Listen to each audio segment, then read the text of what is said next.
ठीक है जी, we are starting with October November 2017 paper 32 paper 3 variant 2।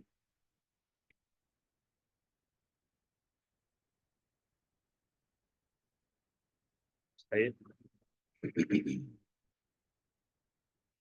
Question number 1। अब क्वेश्चन नंबर 1 में देखो ये क्या कह रहा है। क्वेश्चन नंबर 1 कह रहा है in an economy no one can be made better off, no one can be made better off without making someone else worse of.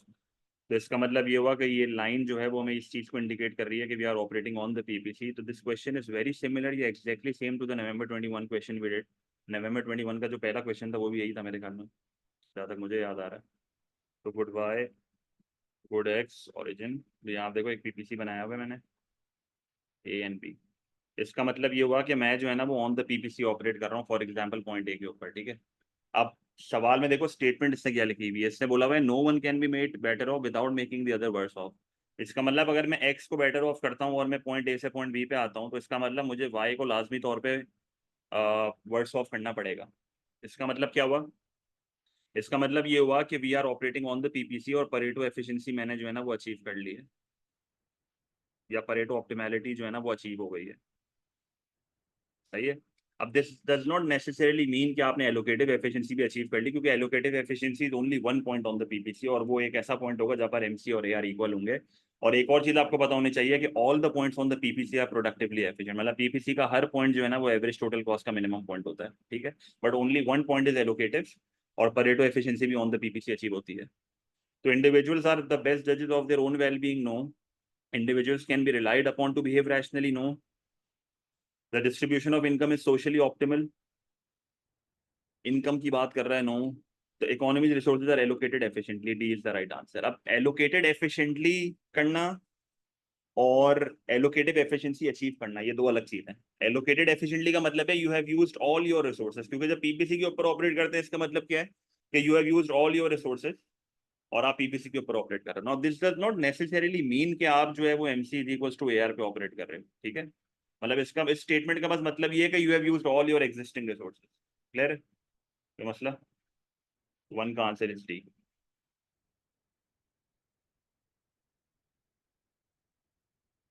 Question number 2. In 2015, a large mining company said it would reduce the number of staff by 6,000. तो staff की जो salaries होती हैं वो variable cost होती है। मैंने सवाल में देख लिया, इसने फिक्स कॉस्ट, वेरिएबल कॉस्ट और एवरेज कॉस्ट का पूछा हुआ है।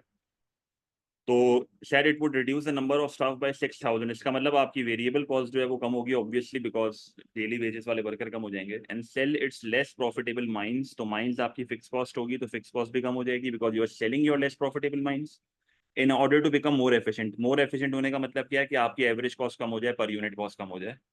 If it is successful what is most likely to happen to its cost? तो टोटल फिक्स कॉस्ट फॉल हो रही है because you are reducing the number of mines. Total variable cost भी फॉल हो रही है because you are reducing the staff and you are trying to operate efficiently. This means आपकी average cost भी fall होगी। तो कौन सा आंसर यहाँ पर मैच कर रहा है? ए इज द राइट आंसर। ठीक है। तो ये भी simple. Question number 3। The production of a firm which operates in an imperfectly comparative market। तो imperfectly comparative market वो market होती है जहाँ पर average revenue और marginal revenue equal नहीं होते। gives rise to external production costs। तो basically external cost from production। तो ये production externality लेंगे। Which statement about this firm must be correct? अब आपको ये चीज पता होनी चाहिए कि जब external production cost होती है ना तो इसका मतलब है social cost is greater than the private cost, और ये जिस अमाउंट से ग्रेटर होती है उस अमाउंट को क्या कहते हैं? External cost. तो external cost exceed external benefits, no. Private cost exceed social cost, no. Social cost exceeds private cost, yes. Social cost exceed social benefits, clear है कोई मसला?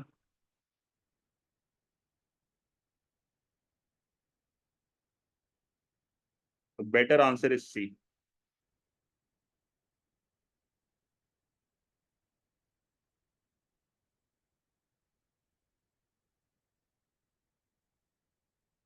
सही है। ये नहीं हो सकता ना, ये कैसे होगा? External cost exceed external benefit नहीं, अजीब से स्टेटमेंट है। मतलब मुझे ये देखना है कि एक्सटर्नल कॉस्ट कहाँ पर अराइज हो रही है, तो वो सोशल कॉस्ट जब ग्रेटर देन प्राइवेट कॉस्ट होता है ना तब अराइज होती है normally. D also can be an answer but C is a better answer, जो कि एग्जैक्टली इस चीज को मीट कर रहा है। वही बात है, बीसी क्यू है बेस्ट, बेस्ट चॉइस क्वेश्चन है। Question number 4. In the UK in 2015, there were two methods of charging for water supply. Charging for water supply, तो drinking water की बात कर रहा है ये most probably. A fixed charge giving the consumer the right to consume water at zero price per liter. सही है. A price per liter of water used. सही. It has been observed that the amount of water consumed is markedly lower when method 2 is used. मतलब ये कह रहा है कि जब हमने दूसरा मेथड यूज करा है तो इस मेथड में जो है ना वो वाटर की कंजम्पशन कम हो रही है, obviously because you are charging a price for it. What is implied by this observation? Water in the UK is not a scarce good. Impossible सी बात है. Water is a scarce good. Water is a free good of the nature and no charge should be levied. देखो free good तो वो goods होते हैं इसमें कोई opportunity cost नहीं होता है. अभी अगर पानी की चार्ज की बात कर रहे हैं ना तो ये सी वाटर की बात नहीं कर रहा है, ये वो वाटर की बात कर रहा है जो यूजेबल वाटर होता है. ठीक है, तो उसमें रिसोर्सेज का इस्तेमाल होता है तो वो फ्री गुड नहीं होता, इकोनॉमिक गुड होता है. Water is a necessity, yes. The use of which should not be restricted by unit prices. This is not right. It is a necessity, but this does not mean कि आप उसको free में provide करोगे. ठीक है. Water is subject to law of diminishing marginal utility. ये इसका सही आंसर है, क्योंकि आप नोट करो कि जब आपने प्राइस चार्ज करी तो वाटर की कंजम्पशन कम हो रही है. इसका मतलब as you use more of water आपकी विलिंगनेस टू पे जो है ना वो कम होते जा रही है, तो मार्जिनल यूटिलिटी जो है वो कम हो रहा है. और देखा जाए तो ये एक वो भी है, एक जनरल स्टेटमेंट भी. आपको याद होगा जब मैंने आपको यूटिलिटी थ्योरी पढ़ाई थी तो मैंने यही एग्जाम्पल से पढ़ाया था कि पानी पीते जा रहे हैं और एक पॉइंट ऐसा आ रहा है कि भाई जिधर आपकी डिमिनिशिंग मार्जिन यूटिलिटी स्टार्ट हो गई है. क्लियर है ये चीज तो मसला. अच्छा, question number 5. The diagram shows the cost curves for a firm. What does the firm experience as it increases output from Q1 to Q2? अब यहाँ पर एक चीज तो समझ आ रही है कि ये जो कॉस्ट कर्व जिसने मुझे दिए हुए ना ये शॉर्ट रन के कॉस्ट कर्व हैं, क्योंकि इसने सिर्फ एटीसी लिखा हुआ है. ठीक है, तो ये शॉर्ट रन के कॉस्ट कर्व हैं. अगर ये लॉन्ग रन के होते तो ये एलआरईसी लिख के देता मोस्ट प्रोबेबली. और जब हम शॉर्ट रन की बात करते हैं तो we are talking about small firms. ठीक है, और स्मॉल फर्म्स आपको पता होने चाहिए they operate in the short run where all factors of production are fixed. Where all factors of production are fixed except one. ठीक है. What does it experience? अगर मैं Q1 से Q2 जा रहा हूँ ना तो आप एक चीज नोटिस करो कि मेरी मार्जिनल कॉस्ट जो है ना वो बढ़ रही है. मेरी मार्जिनल कॉस्ट क्या हो रही है? बढ़ रही है. तो इसका मतलब क्या हुआ कि अगर मैं Q1 से Q2 जा रहा हूँ तो मेरी मार्जिनल कॉस्ट बढ़ रही है. मार्जिनल कॉस्ट बढ़ने का मतलब क्या हो रहा है कि मेरी मार्जिनल प्रोडक्ट ऑफ लेबर कम हो रहा है. और मार्जिनल प्रोडक्ट ऑफ लेबर कम होने का मतलब क्या है कि we are facing law of diminishing returns. अच्छा, लॉ ऑफ डिमिनिशिंग रिटर्न्स को दूसरे लफ्जों में क्या बोलते हैं? Law of variable proportion. याद है?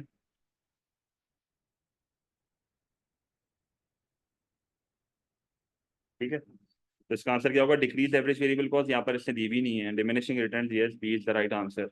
इकोनॉमीज ऑफ स्केल जो है ना, स्केल सिर्फ लार्ज स्केल होता है.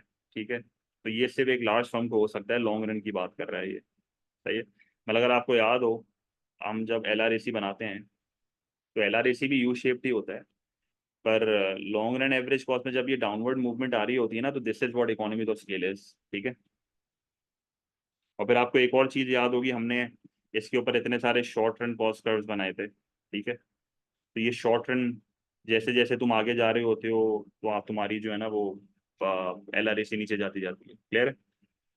तो ये economy of scale long run में होते हैं, शॉर्ट रन में नहीं होते. और प्रॉफिट का बढ़ना इज नॉट नेसेसरी, क्योंकि इससे मुझे रेवेन्यूज वगैरह नहीं दिए. और इस डायग्राम को देख के मैं नहीं बता सकता क्योंकि इससे रेवेन्यू के कर्व्स नहीं बनाए हुए. ठीक है, तो 5 का आंसर इज बी. आपको यहाँ पता होना चाहिए कि देखो ये जो शॉर्ट रन एवरेज चाहिए, तो देखो जो शॉर्ट रन एवरेज कॉस्ट जिस लॉजिक से बनता है ना वो लॉजिक होती है डिमिनिशिंग रिटर्न्स की. This is increasing returns, this is decreasing returns, जिसको हम डिमिनिशिंग रिटर्न्स भी कहते हैं. पर जब मैं एलआरएसी की बात करता हूँ ना तो गेम चेंज हो जाती है. This is economies of scale, this is this economies of scale, this is increasing returns to scale, this is decreasing returns to scale. तभी मैंने आपको ये याद कराया था, जब भी वो स्केल का वर्ड लिख दे या टू स्केल का वर्ड लिख दे तो आप समझ जाओ ये लार्ज फर्म की बात कर रहा है, लार्ज स्केल की बात कर रहा है, लॉन्ग रन की बात कर रहा है. Question number 6. Firms X and Y merge in horizontal integration. तो हॉरिजॉन्टल इंटीग्रेशन क्या होती है? हॉरिजॉन्टल इंटीग्रेशन का मतलब होता है same industry and same stage of production. What must be true about the industry and the stage of production? दोनों same होने चाहिए. सही. वर्टिकल नहीं हो सकता. वर्टिकल तो वो होता है ना, वर्टिकल होता है same industry but different stage of production. फिर वर्टिकल में दो आते हैं अगर आपको याद हो, एक होता है backward where you take over your producer, और एक होता है forward where you take over your consumer, मतलब आगे वाले स्टेज पे। और एक होता है जो कि बिल्कुल कंप्लीटली डिफरेंट इंडस्ट्री होती है, जैसे जिसको हम कहते हैं कॉन्ग्लोमरेट। कॉन्ग्लोमरेट को दूसरे लफ्जों में डाइवर्सिफिकेशन भी कह सकते हैं। तो क्वेश्चन नंबर 6 का answer will be D. Question number 7, in the diagram the curve TC total cost shows the relation between a firm's total cost and its level of output, ठीक है। at output OQ average fix cost R, तो average fix cost क्या होती है? Average fix cost आती है per unit fix cost, right. तो ये कैसे कैलकुलेट होता है? ये कैलकुलेट होता है जब आप टोटल फिक्स कॉस्ट को डिवाइड कर देते हो क्वांटिटी से। तो this is my total fix cost, क्योंकि जीरो लेवल ऑफ आउटपुट पे जो भी आप कॉस्ट पे करते हो ना, that is fix cost, right. तो ओ से लेके पी आपकी फिक्स कॉस्ट है, and this is your quantity. तो जब मैं ओ पी को डिवाइड करूंगा ओ क्यू से, तो मेरे पास मेरी जो है ना वो आ जाएगी एवरेज फिक्स कॉस्ट। तो सी इज द राइट आंसर। तो ये तो नहीं हो सकता। क्लियर है? कोई मसला?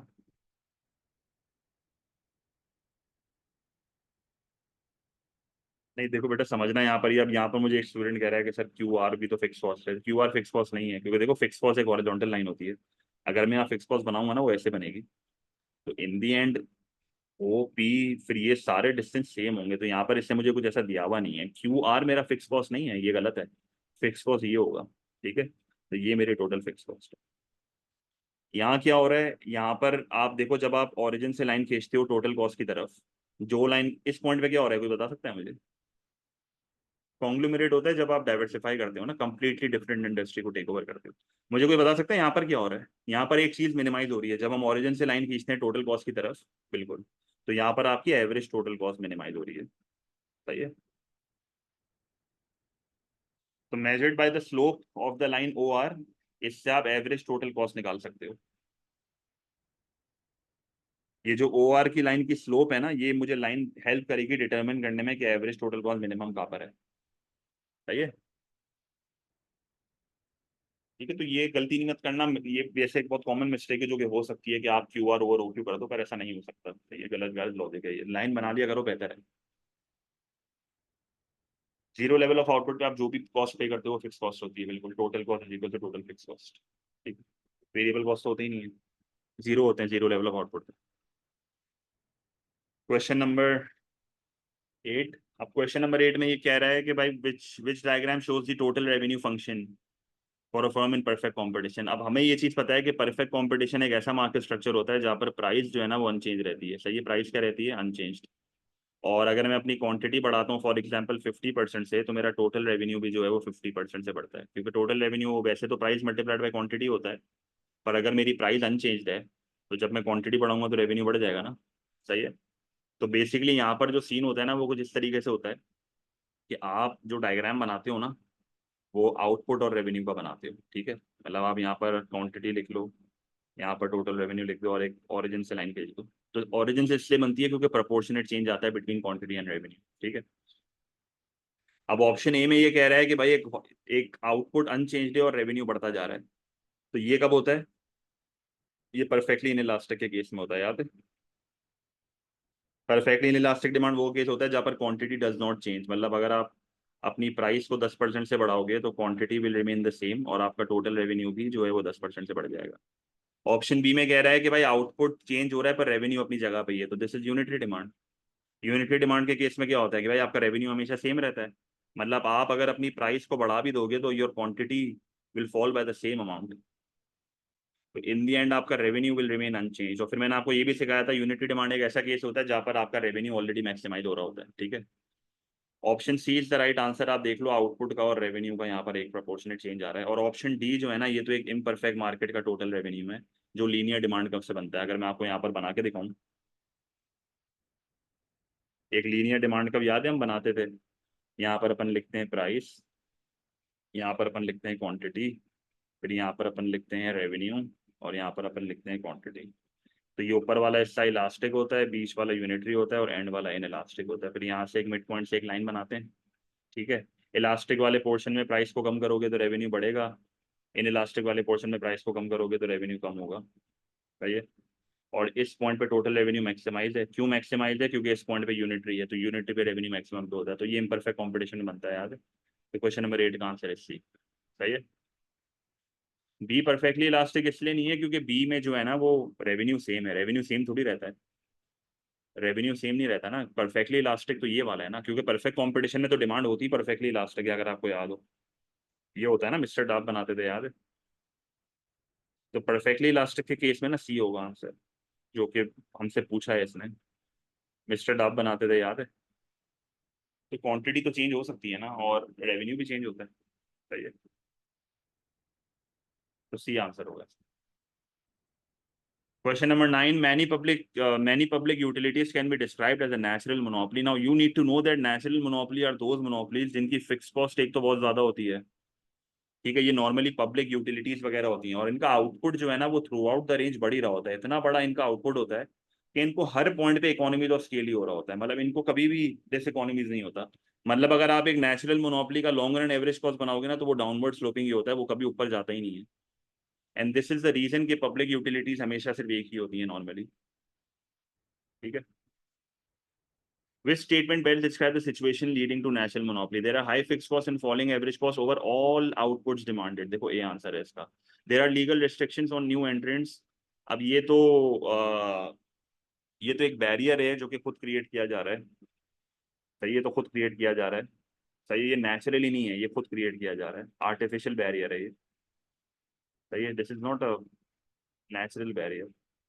A single firm control the supply of raw materials. अब एक सिंगल फर्म जो कि सप्लाई ऑफ रॉ मटेरियल्स को हैंडल कर रही है, तो इसका क्या मतलब हुआ?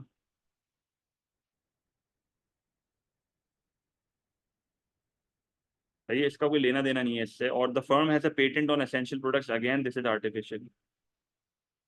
सही है। तो नेशनल मोनोपोली का सीन ही अलग होता है कि फिक्स कॉस्ट बहुत ज्यादा होती हैं और throughout the range economy of scale हो रहा होता है। Question number 10, increase advertisement by a firm in an imperfectly comparative industry leads to an increase in the demand for the industry's product but a fall in the firm's profit. ठीक है।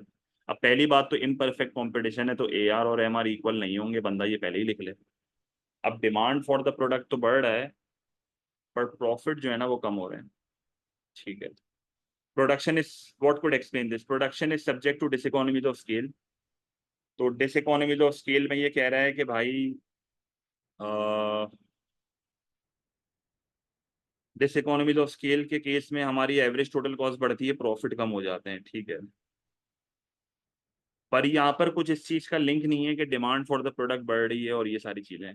देखते हैं और कोई ऑप्शन भी हो। Rival firms respond by increasing there advertising outlays. Respond by increasing the advertisement outlays, यार ये इसका आंसर हो सकता है। ये पैरेलल रिएक्शन है जो कि हमारा राइवल फर्म्स का आ रहा है कि हमने एडवर्टाइजमेंट बढ़ाई तो उनने भी एडवर्टाइजमेंट बढ़ा दी। अब इंडस्ट्री की डिमांड तो बढ़ गई क्योंकि सब एडवर्टाइजमेंट कर रहे हैं, पर प्रॉफिट्स कम हो गए क्योंकि कस्टमर बढ़ रहा है। और ये एक तरह से गेम थ्योरी वाला सिनेरियो हो गया जहां पर आपने भी एडवर्टाइजमेंट करी, उसने भी एडवर्टाइजमेंट करी, तो दोनों की कॉस्ट बढ़ गई। बस दोनों की कॉस्ट बढ़ गई, दोनों को इतना फायदा नहीं हुआ, दोनों का प्रॉफिट कम हो गया क्योंकि कस्टमर दोनों को अपनी जगह पे है। ठीक है। The demand for the industry's product is in elastic. In elastic के केस में तो आप जो है वो अगर एडवर्टिजमेंट करके आपकी कॉस्ट बढ़ भी जाती तो आप सिंपली प्राइजेस को बढ़ाते, आपका टोटल रेवेन्यू बढ़ जाता। तो यहाँ पर तो असूलन आपका प्रॉफिट बढ़ना चाहिए क्योंकि if your revenue exceeds cost normally. The increase in demand for the firms output is entirely at the expense of other firms। ये अजीब सी स्टेटमेंट है। तो ए बस इसलिए नहीं है क्योंकि B is a better option, और ए में जो है ना उसने एडवर्टाइजमेंट और डिमांड का कोई जिक्र नहीं किया हुआ है यहाँ पे। तो B is the right answer.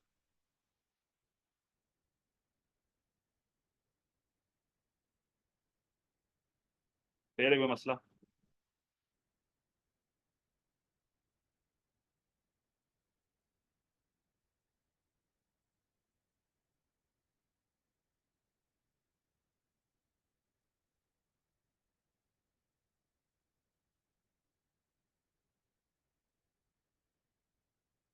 यार ए इसलिए नहीं है क्योंकि एडवर्टाइजमेंट से जरूरी थोड़ी है डिसइकोनॉमी ऑफ स्केल हो जाए।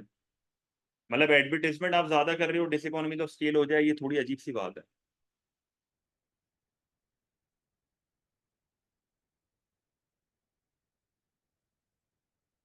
पर ये लिंक बना रहा है ना, एडवर्टाइजमेंट के बढ़ने से डिसइकोनॉमी ऑफ स्केल के होने का कोई लिंक नहीं है, बात सारी है। बी इसलिए आंसर है क्योंकि आपने एडवर्टाइजमेंट बढ़ाई, तो आपके राइवल ने भी एडवर्टाइजमेंट बढ़ाई, कस्टमर बढ़ गया, इससे आपका प्रॉफिट कम हो गया, आप ये कह सकते हो। या आप सिंपली इसको गेम थ्योरी के पॉइंट ऑफ व्यू से देख लो कि दोनों ने एडवर्टाइजमेंट बढ़ा दी और दोनों का कस्टमर अपने पास ही रहा और कॉस्ट बढ़ गई, तो प्रॉफिट कम हो गया, ये भी कह सकते हो। But increase advertisement does not necessarily mean कि डिसइकोनॉमी ऑफ स्केल हो जाएंगे, तभी 10 का आंसर बी है। Again this is the BCQ, best choice question है, best better choice is B. ठीक है,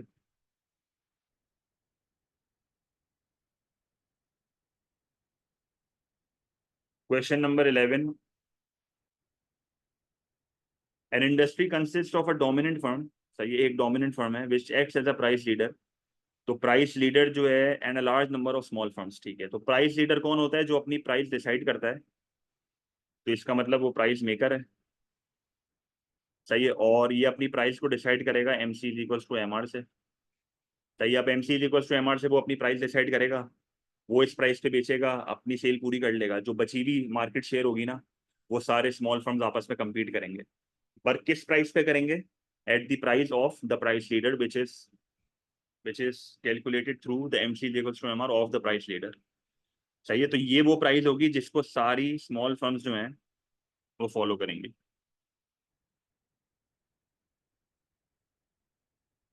सही है। तो ये सारी स्मॉल फर्म्स जो है ना वो प्राइस टेकर होंगी, ये सारी स्मॉल फर्म्स क्या होंगी? Price taker. अगर ये सारी प्राइस टेकर होंगी ना, तो यहाँ पर हम एक परफेक्ट कंपटीशन वाला डायग्राम बना सकते हैं, क्योंकि जब आप प्राइस टेकर होते हो तो फिर इस तरीके से आपका डिमांड कर्व बनता है, याद है। और ये फिर आपका MC होगा। फिर इसने कह रहा है which statement about the profit maximising output of small firms is correct. अब जाहिर सी बात है, स्मॉल फर्म्स को भी प्रॉफिट मैक्सिमाइज करना है, तो MC इक्वल्स टू MR पे ही ऑपरेट करेंगे, जाहिर सी बात है, तो इधर ही ऑपरेट करेंगे। This is equilibrium, this is quantity. Average cost is equal to the average revenue, no, this is normal profit. Average cost is minimised, not necessarily. Marginal cost is equals to price, marginal cost is equals to price, yes. क्योंकि marginal cost जो है, जब आप price taker होते हो तो आपकी price AR और MR सब आपस में इक्वल होते हैं, तो एक तरह से MC और MR इक्वल हो रहे हैं, तो C आंसर है। Marginal revenue is zero, no, ये तो रेवेन्यू मैक्सिमाइजेशन होता है।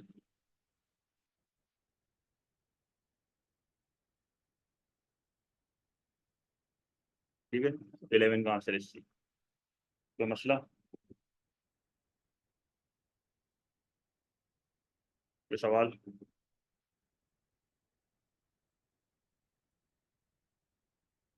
Question number 12, there are two firms in an industry. Firm X faces a choice. It can either act independently or work with its rival. If it acts independently, its profit would be 900, but it could only be 400 to a week, depending on what its rival does. If it works with its rival, the joint profit of the two firms together would be 1400, 700 each. It has no knowledge of what the rival's policy will be. So it is a clear-cut case of business dilemma. Game theory की बात कर रहे हैं यहाँ पे, ये एक दूसरे के एक्शंस पे देख रहे हैं, इंटरडिपेंडेंस वगैरह ये सारी चीजें, ठीक है। किंग डिमांड कर्व तो नॉन कोलिजिव ओलिगोपोली का पार्ट होता है, यहाँ पर तो ऐसा कोई सीन ही नहीं है। Principal agent problem, divorce between ownership and control है, कंटेस्टेबिलिटी एक अलग चीज है, तो D आंसर होगा 12 का।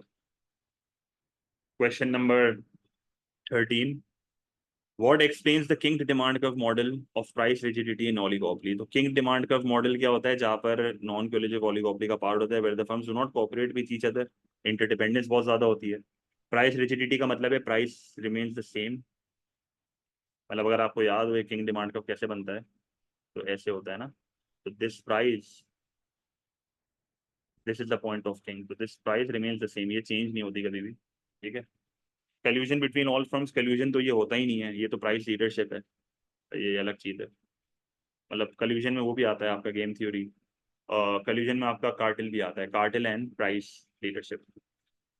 The assumption that a single firm acts as a price leader for all firms, again this is also collusion, this is also collusion. The individual firm's expectations about other firms' responses to its price changes, C is the right answer.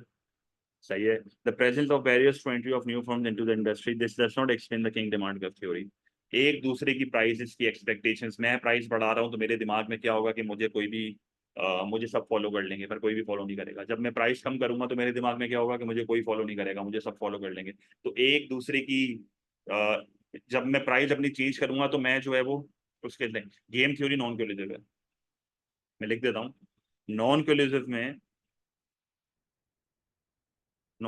में दो आते हैं, एक king demand curve theory आती है, दूसरा game theory आती है। और कल्यूसिव ओलिगोपोली में कार्टेल आता है और प्राइस लीडरशिप आता है। सही है?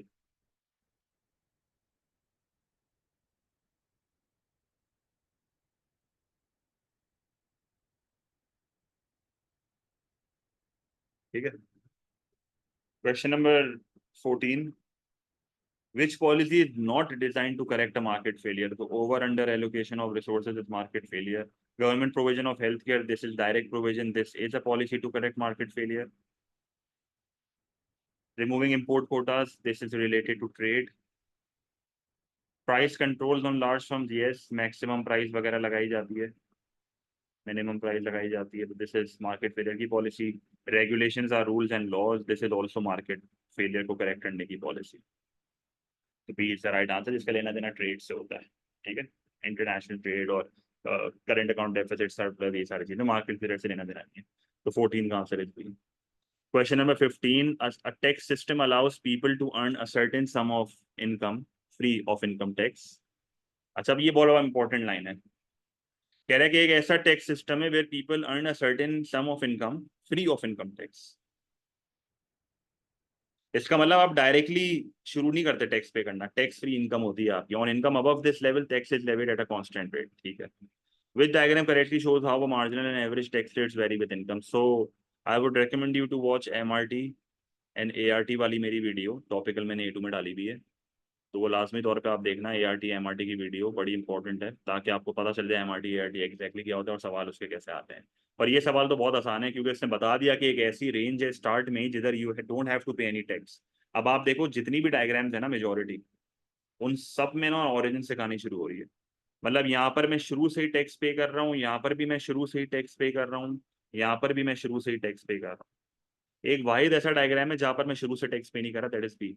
मतलब ये पूरी एक रेंज है जहां पर I am not paying tax, no tax paid, मतलब ये जो रेंज है ना, ये टैक्स फ्री इनकम है। ठीक है, तो तभी बी आंसर है इसका। ये सवाल वैसे तो आसान है, पर ART MRT की नॉलेज आपको होनी चाहिए, तो लाजमी तौर पे वो बंदा वीडियो देखेगा तो फायदा हो जाएगा उसको। सही है। क्वेश्चन नंबर 15 का answer is B. Question number 16, what is the best example of nudge theory? तो नच थ्योरी वही होती है where you poke people, where you try to change their behaviour, sense of direction देना। सही है। As applied to the prevention of tax evasion, tax evasion का मतलब क्या होता है कि आप दो देखो, टैक्स इवेजन करने की दो वजह होती है। पहली वजह ये होती है कि आप जो है वो अपनी, मतलब दो तरीके होते हैं, आप अपनी इनकम हाइड कर रहे हो, पहली चीज आप अपनी इनकम हाइड कर रहे हो और आप टैक्स नहीं भर रहे, या तो आप काम ही ऐसा कोई इलीगल कर रहे हो जो कि गवर्नमेंट को दिखाई नहीं सकते। ठीक है, तो उसमें टैक्स ऑटोमेटिकली इवेड हो जाता है। और आपको ये चीज पता होनी चाहिए कि टैक्स इवेजन इज इलीगल। सही है। employing an extensive administrative administration to ensure a detection of evasion. Now you are trying to force people not to evade taxes. आप उनको कोई behavior change नहीं कर रहे, ना आप उनको poke कर रहे हो। Imposing heavy penalties to deter offending behavior. Again, you are trying to force them not to evade taxes. Providing information to taxpayers about the undesirable effects of tax evasion. This is the right answer. This is where you try to change the behavior. आप soft spot hit कर रहे हो उनका, और उनको बता रहे हो कि यार आप टैक्स नहीं भरते तो देखो मुल्क को इतने नुकसान होते हैं। Requiring employees to inform the tax authorities of workers' pay. Again, this is forcing them to not to evade taxes. So C is the right answer, जिधर आप उनका behavior change कर रहे हो। Question number 17. In many countries, it has been observed that even high marginal tax rates of income tax imposed on richer groups are reduced. The tax revenue raised increases. Basically कह रहा है कि भाई कुछ countries में ये चीज observe की गई है। सही है। इसमें उससे फर्क नहीं पड़ता, हमें बस वो ढूंढना था कि भाई टैक्स फ्री इनकम वाला कौन सा है। मैं तभी आपको कह रहा हूँ ना, वो जब आप ART MRT की वीडियो देखोगे ना, आपको समझ आ जाएगा क्या हो रहा है। और वो सवाल करना बहुत आसान था, क्योंकि उस हमें सिर्फ एक ऐसा ऑप्शन ढूंढना था जहाँ पर शुरू में कोई टैक्स नहीं है, हर ऑप्शन में शुरू में टैक्स आ रहा था। और कांस्टेंट रेट है ना, कांस्टेंट, तभी मार्जिनल कांस्टेंट है। सही है। What is an implication of the intervention? तो इस सवाल में ये कह रहा है कि भाई कुछ मुल्कों में जब हम high marginal rates of income tax को कम करते हैं ना, तो टैक्स रेवेन्यू जो होता है ना वो बढ़ जाता है। And this tax revenue increase can be used on transfer payment, जिधर आप गरीबों की मदद कर सकते हो। जैसे अनएम्प्लॉयमेंट बेनिफिट्स हो गए, पेंशन हो गए, फूड वाउचर्स हो गए। What is an implication of this observation? Government policy should aim to minimise the income tax. अब जरूरी नहीं है कि भाई तुम इनकम टैक्स ही कम करते जाओ। Sales taxes are always superior to income taxes as a means of raising revenue for the government. Again, not necessary.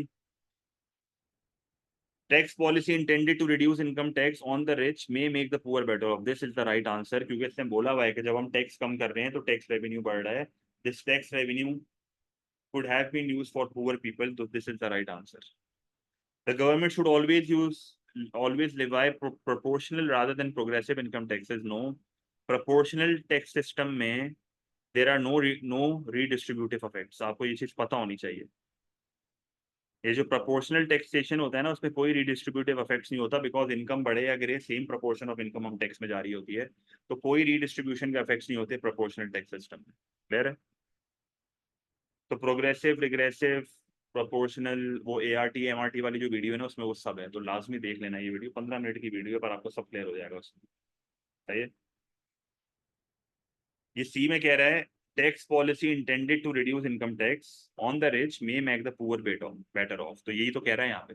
यहाँ पे मैंने इनकम टैक्स को जब कम करा तो मेरा टैक्स रेवेन्यू बढ़ रहा है. This increase tax revenue can be used for transfer payments. तो यहाँ पर यही कह रहा है कि भाई अगर हम इनकम टैक्स कम करेंगे इस पॉलिसी में, तो इससे पुअर का फायदा हो जाएगा, क्योंकि जब टैक्स रेवेन्यू बढ़ेगा तो हम यही पैसा पुअर को दे देंगे, मतलब उनकी मदद कर लेंगे.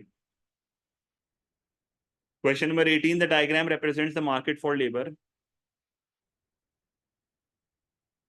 What would be the effect on the transfer earnings and the economic rent of a change in the supply curve from S1 to S2? तो पहले तो आपको बेसिक पता होना चाहिए ट्रांसफर अर्निंग इकोनॉमिक रेंट को ग्राफिकली कैसे देखते हैं. तो supply of labour, wages, quantity of labour. तो आपने यहाँ पर वेज निकाली, तो यहाँ पर वेज है, यहाँ पर क्वांटिटी ऑफ लेबर है, तो ऊपर वाला हिस्सा इकोनॉमिक रेंट होता है, नीचे वाला हिस्सा ट्रांसफर अर्निंग होता है. सही है?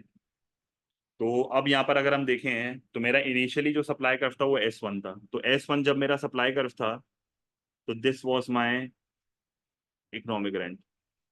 सिर्फ S1 को देखो अभी, ये मेरा इकोनॉमिक रेंट था और ये मेरा ट्रांसफर अर्निंग था. सही है? तो ये मेरा इकोनॉमिक रेंट था. इसको मैं बल्कि यार अलग से बना के दिखा देता हूँ, कंफ्यूजन हो जाएगी आपको. देख लो जरा, देखो पहले S1 ने ऐसे, बल्कि इसको ही देख लेते ना, ये S1 है. सही है? ये एक तरह से S1 है, ये एक तरह से S1 है. ठीक है? ये S1 है. ईशान उधर ही है, मैं आपको भेज दूंगा लिंक इसको. ठीक है? अब S2 ना ऐसा हो गया, S2 ये हो गया. अब देखो क्लियरली एक चीज नजर आ रही है कि इकोनॉमिक रेंट का एरिया कम हो गया, ट्रांसफर अर्निंग का एरिया बढ़ गया. ऐसा ही हो रहा है. इसका मतलब क्या हुआ कि जब मैं S1 से S2 जा रहा हूँ, जब मैं S1 से S2 जा रहा हूँ तो मेरा इकोनॉमिक रेंट जो है वो कम हो रहा है, पर ट्रांसफर अर्निंग जो है वो बढ़ रहा है, क्योंकि आप देखो सिर्फ इतना सा जो है ना हमारा इकोनॉमिक रेंट रह जाए. क्लियर है ये चीज? ट्रांसफर अर्निंग जो है वो बढ़ रहा है, इकोनॉमिक रेंट कम हो रहा है. इसका आंसर डी होगा. समझ आ गया? तो मैंने उससे नहीं करवाया क्योंकि मेरे को खुद कंफ्यूजन हो रही थी, मैंने अलग बना ली. ठीक है? तो इसी डायग्राम से कर लो अगर आपको क्लियर है. मैं गलती के चांसेस हो जाते हैं, कोई बड़ा आसान MCQ है ना, ये गलत नहीं करना. Question number 19, how might real GNP पर हेड. अब पर हेड का मतलब है पॉपुलेशन कंसिडर हो चुकी है, रियल का मतलब है इन्फ्लेशन एडजस्टेड, और GNP का मतलब होता है GDP plus net income from abroad. याद है? Be adjusted to make it a more reliable indicator when comparing standard of living. तो कह रहा है कि मैं ऐसा क्या करूं रियल GNP पर हेड में कि ये एक बेहतर मेजर हो जाए to compare the standard of living. Adjustment to allow for differences in the population size in different countries. We are already considering population, क्योंकि आप देख लो पर हेड है. Adjustment to allow for differences in the rates of inflation in different country. We are already considering inflation. Adjustment to allow for differences in the relative size of the hidden economy in different countries. Yes, क्योंकि GNP के अंदर GDP भी आता है, और GDP का सबसे बड़ा मसला ये होता है कि कुछ डेटा ऐसा है जो GDP के रिकॉर्ड में आ ही नहीं रहा होता, क्योंकि वो हिडन इकोनॉमीज होती है, वो शेडो इकोनॉमीज होती है, वो वहाँ पर रिकॉर्ड नहीं हो रहा होता. तो this is the problem of GDP, जिसकी वजह से you have to go for alternatives. The use of market exchange rates rather than purchasing power parity exchange rates. This is a bad thing. ये आपके स्टैंडर्ड ऑफ लिविंग के major को version कर देगा। क्यों? अब इस चीज को जरा समझो कि परचेजिंग पावर पैरिटी जो है ना वो होता क्या है। एज एन A2 स्टूडेंट आपको ये पता होना चाहिए। परचेजिंग पावर पैरिटी जो होता है ना वो बेसिकली दो कंट्रीज के रिलेटिव कॉस्ट ऑफ लिविंग को कंपेयर करता है। परचेजिंग पावर पैरिटीज जो है वो क्या करता है, दो कंट्रीज के रिलेटिव कॉस्ट ऑफ लिविंग को कंपेयर करता है। मैं हमेशा इसको एक ही चीज से समझाता हूँ, बिग मैक थ्योरी से। सही है, सही है, बिग मैक थ्योरी से। तो बिग मैक थ्योरी ये कहती है कि अगर पाकिस्तान में फॉर एग्जांपल एक मैक लेट से 100 रुपए का है, और यूएसए में वही मैक जो है ना वो फॉर एग्जांपल $2 का है, तो मैं क्या करूंगा, मुझे इससे ये पता चल जाएगा कि $1 is equal to 50 rupees according to the purchasing power parity. According to the purchasing power parity $1 is equal to 50 rupees. ऐसा ही है, सही है, परचेजिंग पावर पैरिटी ये कह रहा है। But the actual exchange rate between Pakistan and USA is for example $1 is equal to 250 rupees. तो this is the market exchange rate. सही है, this is the market exchange rate जो कि डिमांड एंड सप्लाई के बेसिस पर है। अब इससे मुझे क्या पता चला, इससे मुझे ये पता चला कि according to the purchasing power parity, सही है, according to the purchasing power parity हमारी करेंसी बहुत ज्यादा, मतलब यूएसए की करेंसी जो है ना वो बहुत ज्यादा ओवर वैल्यूड है। यूएसए की करेंसी बहुत ज्यादा ओवर वैल्यूड है। सही है, यूएसए की करेंसी बहुत ज्यादा ओवर वैल्यूड है। और अगर मैं लेट से इसको कहता हूँ कि रियलिटी में लेट से मैं कहता हूँ $1 जो है वो 25 रुपए का है, इसका मतलब क्या हुआ कि ये भी मेरा मार्केट एक्सचेंज रेट है। तो इसके हिसाब से यूएसए की करेंसी बहुत ज्यादा अंडर वैल्यूड। तो परचेजिंग पावर पैरिटी बेहतर है या मार्केट एक्सचेंज रेट बेहतर है आपके हिसाब से? अगर मुझे दो कंट्रीज के रिलेटिव कॉस्ट ऑफ लिविंग को कंपेयर करना है तो मैं क्या मार्केट एक्सचेंज रेट से करूंगा या परचेजिंग पावर पैरिटी से करूंगा? परचेजिंग पावर पैरिटी से करूंगा, क्योंकि परचेजिंग पावर पैरिटी आपको एक तरह से एक्चुअल एक्सचेंज रेट बताता है बिटवीन टू कंट्रीज। तो अगर आप मार्केट एक्सचेंज रेट यूज करना शुरू कर दोगे और परचेजिंग पावर पैरिटी को इग्नोर कर दोगे तो दिस इज नॉट गुड। ये और वर्सन कर देगा सिचुएशन को। तभी 19 का answer is C and not D. फिर ए भी तो हो ही नहीं सकते, बंदा सी डी पे सोचेगा। ठीक है, मेजोरिटी एमसीक्यूज जो A2 पे आते हैं ना वो BCQ ही होते हैं। सही है। Which combination of circumstances is most likely to lead to an increase in a country's budget deficit? अब आपको पता होना चाहिए बजट डेफिसिट होता क्या है। बजट डेफिसिट का मतलब होता है जब गवर्नमेंट की spending is greater then the tax revenue. Budget deficit increase होने का मतलब क्या होता है कि गवर्नमेंट की स्पेंडिंग बढ़ रही है और टैक्स का रेवेन्यू कम हो रहा है। तो मुझे एक चीज बताओ, अगर एक कंट्री का टोटल जीडीपी कम हो रहा है, अगर एक कंट्री का टोटल जीडीपी कम हो रहा है ना, इसका मतलब उस कंट्री का टैक्स रेवेन्यू कम हो रहा है। इसका मतलब this situation can lead to budget deficit, तो टोटल जीडीपी डिक्रीज। अनएम्प्लॉयमेंट जब एक कंट्री में राइज होती है तो इससे आपको अनएम्प्लॉयमेंट बेनिफिट्स देने पड़ते हैं। जब आपको अनएम्प्लॉयमेंट बेनिफिट्स देने पड़ते हैं तो आपकी गवर्नमेंट की स्पेंडिंग बढ़ती है, तो this also leads to budget deficit. और डिस्क्रिशनरी गवर्नमेंट स्पेंडिंग को अगर मैं इंक्रीज करता हूं या नो चेंज भी अगर होगा तो इससे भी मेरे बजट पे जो है वो अफेक्ट आ रहा होगा। ठीक है, वैसे तो इंक्रीज होना चाहिए, पर मेरा जो आंसर यहाँ पर मैच करना है ना वो खाली बी कर रहा है, तभी नो चेंज आ रहा है। असूलन तो इंक्रीज होना चाहिए क्योंकि इससे मेरा बजट डेफिसिट होगा। क्लियर है ये चीज? तो मसला डिक्रीज तो नहीं होगा ना, डिक्रीज से तो डेफिसिट कम हो जाएगा, मुझे इंक्रीज करना है। सही है। Question number 21।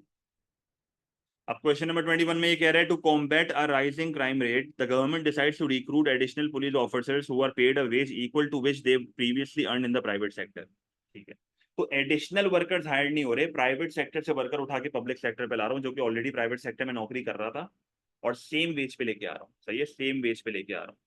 As long as the previous jobs remain unfilled, what effect will the recruitment of the additional police officers have on the national income and on the economic welfare?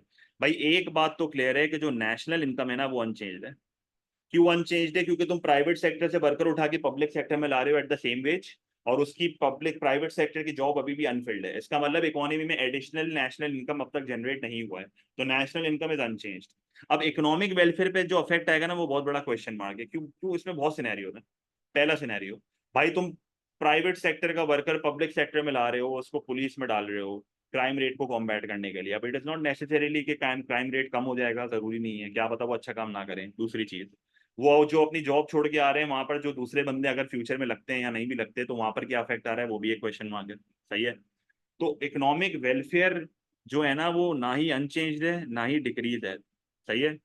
मतलब ना ही unchanged है ना ही decrease है, ये uncertain होगा। हमें नहीं पता इकोनॉमिक वेलफेयर पे क्या इफेक्ट आ रहा है, क्राइम रेट बढ़ कम होता भी है कि नहीं होता, वो जो अपनी जॉब छोड़ के आ रहे हैं, सही है, वहां पर कैसा काम हो रहा है वो भी हमें नहीं पता। सही है। पर नेशनल इनकम तो अनचेंज होगा, तो डी आंसर है इसका। प्रीवियस जॉब अनफिल्ड का मतलब है कि भाई लेट्स से फॉर एग्जांपल मैं प्राइवेट सेक्टर में 50,000 की नौकरी कर रहा था, और मुझे जो है ना वो गवर्नमेंट की ऑफर आई, तो मैं गवर्नमेंट के पास जाके 50,000 का काम कर रहा हूँ। अब मेरी नौकरी यहाँ पर जो खत्म हुई है ना, मेरे को किसी ने रिप्लेस नहीं कराया अब तक। तो मुझे अगर किसी ने अब तक रिप्लेस नहीं कराना, तो नेट इफेक्ट इकोनॉमी के नेशनल इनकम पे जीरो ही है। तो अनफिल्ड का मतलब है मेरी जगह कोई आया नहीं है। अगर मेरी जगह कोई वहां पर आ जाता है और मेरी दूसरी नौकरी लग जाती है ना, तो नेशनल इनकम बढ़ेगी। नेशनल इनकम इसलिए नहीं बढ़ रही क्योंकि मेरी प्रीवियस जॉब अब तक अनफिल्ड है। फिर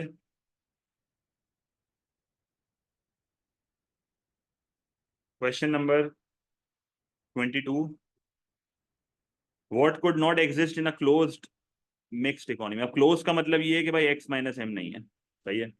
मिक्स्ड इकोनॉमी का मतलब है private plus public sector. Balance of trade deficit नहीं हो सकता क्लोज्ड इकोनॉमी में, क्योंकि क्लोज्ड इकोनॉमी में एक्स माइनस एम नहीं होता। बजट डेफिसिट होगा क्योंकि गवर्नमेंट है।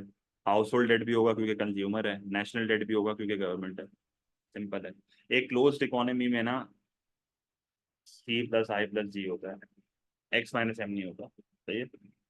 तभी बैलेंस ऑफ ट्रेड डेफिसिट नहीं हो सकता। बैलेंस ऑफ ट्रेड डेफिसिट का मतलब क्या है? Import expenditure is greater than export revenue. हो ही नहीं सकता ना। Balance of trade itself तो export revenue minus import expenditure होता है ना। Question number 23, what does the accelerator principle state. तो एक्सेलरेटर प्रिंसिपल ये कहता है कि investment is induced, investment is dependent on income, तो alpha times is equals to investment divided by change in income. सही है, नेशनल इनकम।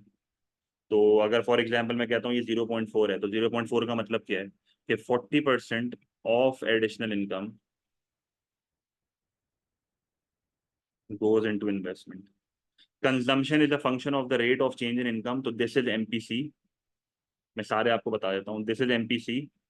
सही है, that is change in consumption divided by change in income. ठीक है। Income is a function at the rate of change in investment, तो this is multiplier change in real national income divided by change in aggregate expenditure. Investment is a function of the rate of change in income, this is accelerator. This is accelerator. Investment is a function of the rate of interest, this is MEC principle. MEC principle के accordingly investment is autonomous, which is not dependent on income. Spelling क्या होती है autonomous की? autonomous. सही है। Question number 24, what would not be classified as a structural unemployment। अब structural unemployment क्या होती है? जब डिमांड फॉर ए सेक्टर कम हो जाता है, occupational immobility, technological unemployment, बहुत सारी चीजें structural unemployment। A car worker who is replaced by a robot in the production line, this is technological unemployment, this is part of structural unemployment। A coal miner whose mine closes because of increased use of solar power, तो demand for a sector कम हो रहा है, this is also structural unemployment। A fruit picker who cannot find work in the winter months, this is seasonal unemployment। तो इसने मुझे not बोला था, certain times of the year अगर नौकरी नहीं होती तो वो सीजनल होती है। A textile worker whose factory closes as production moves abroad, again factory is closing down, so this is structural unemployment। ठीक है। 24 is C। 25, what represents the leakage। Leakage का मतलब है withdrawals are greater than injections from the circular flow of income on an economy। अब balance of trade surplus, balance of trade surplus का मतलब है export revenue is greater than import expenditure. इसका मतलब injections are greater than withdrawals. Government budget surplus, budget surplus का मतलब क्या होता है कि tax revenue is greater than government spending. इसका मतलब withdrawal is greater than injections, तो B is the right answer. A reduction in the funds for research and development, this is the leakage. सही है। री इन्वेस्टमेंट ऑफ फर्म्स प्रॉफिट, अच्छा, एक बहुत बड़ा मसला यहाँ पर मैं आपको बताया दूं, एक बहुत इंपॉर्टेंट चीज। 25 में एक मसला यहाँ पर ये नजर आ रहा है कि ऑल्दो इसने ये लिखा हुआ है कि funds for research and development जो है ना वो कम हो रही है, सही है। तो पैसा आप कम लगा रहे हो, इन्वेस्टमेंट आपकी कम हो रही है, पर यहाँ पर मसला ये है कि ये फंड्स कहीं डाइवर्ट भी तो होंगे भाई, ये फंड्स कहीं डाइवर्ट भी तो होंगे। अजम्पशन ये है कि अगर यहाँ से पैसा हट रहा है तो कहीं और लग जाएगा। बी में स्ट्रेट फॉरवर्ड कह रहे हैं बजट सरप्लस है, टैक्स रेवेन्यू ज्यादा है, गवर्नमेंट स्पेंडिंग कम है, क्योंकि बजट सरप्लस का मतलब यही होता है। तो B is the right answer, तो ये B is the right answer. और reinvestment of firm profits is a clear case of injection. 25 का बी होगा। क्लियर है ये चीज, कोई मसला? क्लियर है?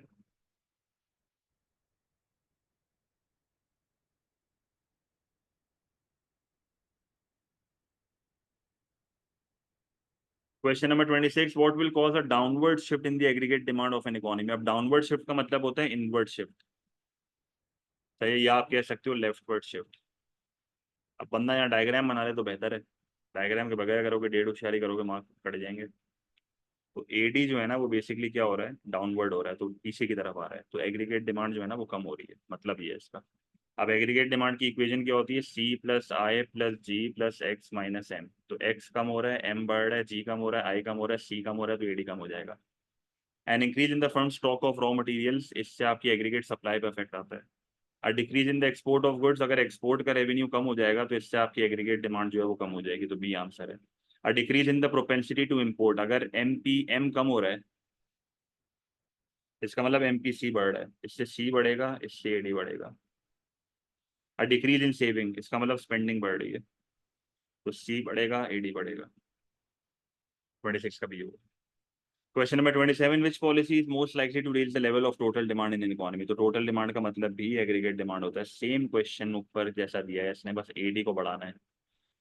N increase in the direct taxation matched by reduction in indirect taxation. अब देखो, डायरेक्ट टैक्सेशन अगर इंक्रीज हो रहा है ना, इसका मतलब डिस्पोजेबल इनकम कम होगी, डिस्पोजेबल इनकम कम होगी तो सी कम होगा, एडी कम होगा। और इनडायरेक्ट टैक्सेशन जो है वो कम हो रही है, तो इससे कंजम्पशन बढ़ेगी, एडी कम हो जाएगा, तो नेट इफेक्ट जो है वो जीरो हो जाएगा, तो this is not the answer. A relaxation of import controls, इससे जो है वो आपके इम्पोर्ट्स बढ़ जाएंगे, which will reduce aggregate demand, तो this is also not the right answer, मुझे रेस करना है। A cut in public expenditure मैक्स by tax cuts, public expenditure कम हो रहा है, इसका मतलब जी कम हो रहा है, जी कम हो रहा है तो एडी कम हो रहा है, टैक्स कट हो रहा है, टैक्स कट हो रहा है तो इससे एडी बढ़ेगा। Again the nil effect will be zero. Devaluation of the currency is the right answer, आपने जान पूछकर अपनी करेंसी को डेलिबरेटली कम कर दिया ताकि एक्सपोर्ट की प्राइस कम हो जाए और इम्पोर्ट की प्राइस बढ़ जाए, which normally leads to a trade surplus. जिधर तुम्हारा ट्रेड सरप्लस हो गया वहां पर तुम्हारी export revenue is greater than import expenditure, which leads to a rise in aggregate demand. सही है। Question number 28, the government cuts taxes and increases spending in order to create jobs during a recession. अच्छा भैया सुनना जरा गौर से, भाई taxes मैंने कम करे, गवर्नमेंट की स्पेंडिंग मैंने बढ़ा दी, this is expansionary fiscal policy, ठीक है। रिसेशन के टाइम पे रियल जीडीपी कम होता है, जाहिर सी बात है, तो आपको जो है वो रियल जीडीपी को बढ़ाना है। सही है, जब टू सक्सेसिव क्वार्टर तक रियल जीडीपी कम होता है वो रिसेशन होता है, तो जाहिर है इससे रिकवरी करने के लिए मैं एग्रीगेट डिमांड को बढ़ा रहा हूँ। जब मैं एडी को बढ़ाऊंगा तो ये मसला सॉल्व हो जाएगा। सही है।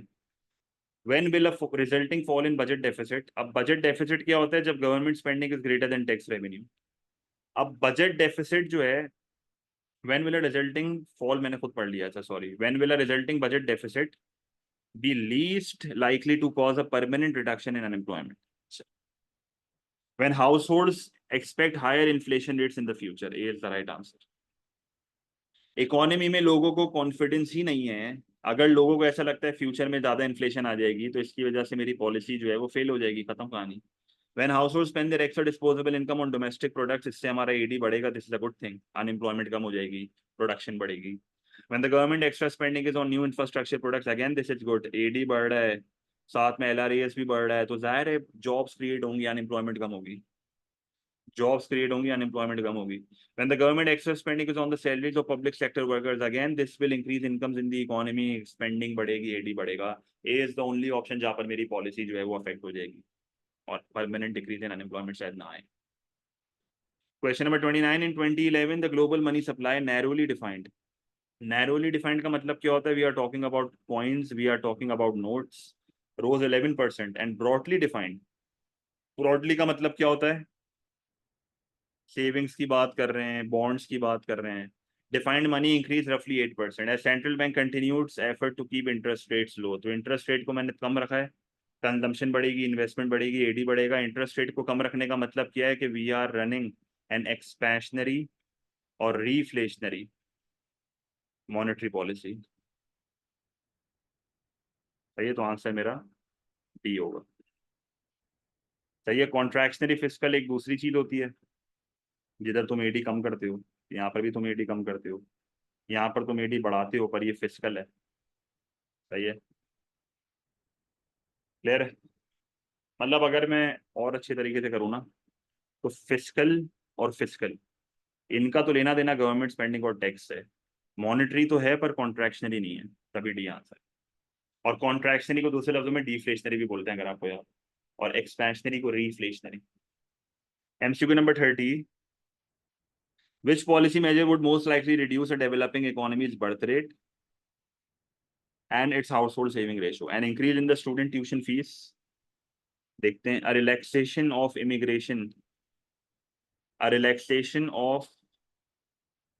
immigration controls, the introduction of a basic state pension, लोगों के पास जो है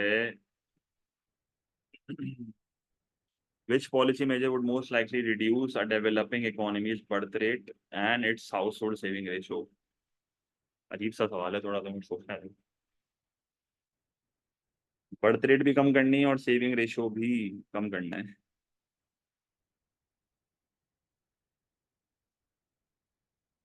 सेविंग रेशियो कम करना है।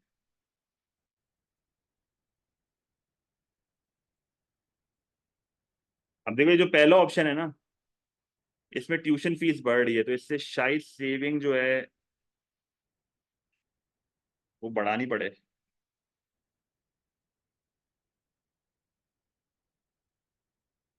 The relaxation of the removal of tariffs on imported food stuff, इससे स्पेंडिंग बढ़ जाएगी, तो सेविंग कम हो जाएगी, पर इसका बर्थ रेट से लिंक नहीं है, तो ये नहीं हो सकता, ये भी नहीं हो सकता। अब बी या सी में से आंसर है, बी या सी में से मुझे तो आंसर सी लग रहा है, क्योंकि पेंशन जब लोगों को मिलेगी ना, तो इससे आपकी जो है वो सेविंग कम हो जाएगी, आप स्पेंडिंग ज्यादा करोगे। इसका बेहतर आंसर मुझे सी लग रहा है, बाकी सारे एलिमिनेट करके सी बच रहे हैं यहाँ। पर थोड़ा अजीब सा एमसीक्यू है, या मुझे लॉजिक, यही लॉजिक है इसकी, और लॉजिक क्या होगी। 1 मिनट सब्र करना जरा, एक चीज चेक कर लूँ।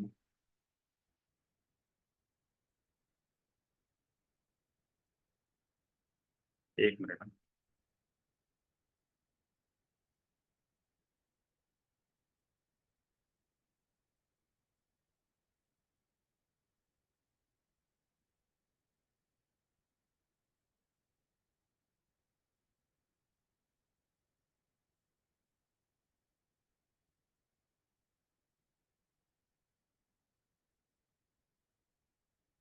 नहीं, एलिमिनेशन से तो आ रहा है, मैं आपको लॉजिक बताना चाह रहा हूँ। 1 मिनट रुक जाओ, मैं एक चीज चेक कर रहा हूँ बस। मैं ये फंस जाता हूँ कभी कभी।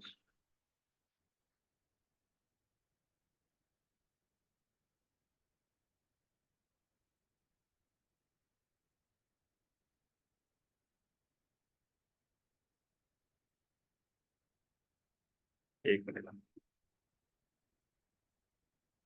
मैं इसका आंसर कंफर्म, इसका आंसर सी है, एमएस में।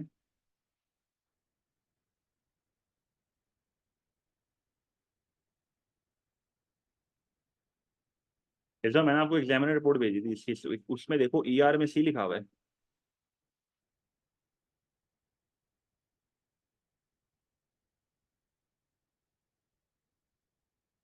तो सी है। खबर।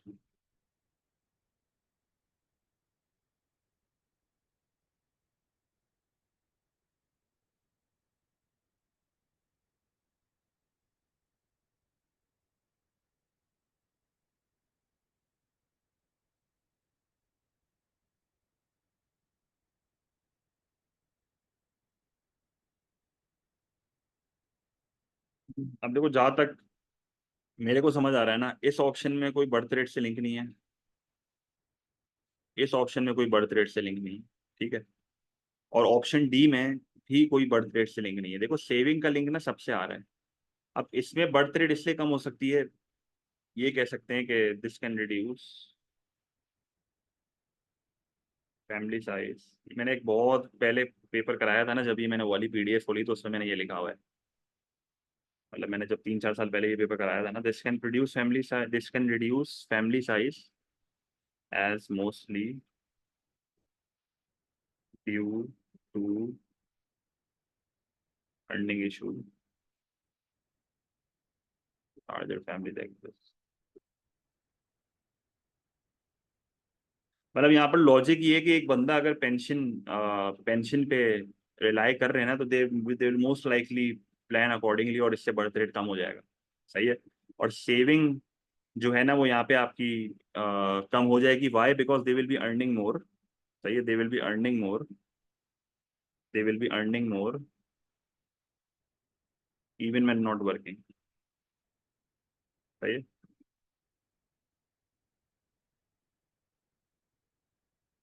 क्लियर है।